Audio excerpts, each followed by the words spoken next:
Уважаеми господин президент на Парламентарната асамблея на НАТО, уважаеми дами и господа, членове на асамблеята, за мен е удоволствие да ви приветствам с добре дошли в столицата на България с хилядолетна история – София. Древният град, който растено не старее, устоял на изпитанията и превърнал се в модерна европейска столица. Във времена, в които сме изправени пред нови изпитания, непровокирана агресия и ескалиращо напрежение, които застрашават свободата на всеки един от нас, трябва да бъдем силни и единни в действията си. Преди 20 години България стана член на най-силния военен, политически и отбранителен съюз в света. Гарант не само за сигурността на всички държави членки, а и за опазване на нашата цивилизация, свобода и демократичен избор.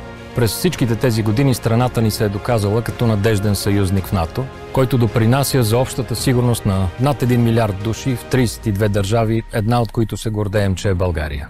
Добре дошли!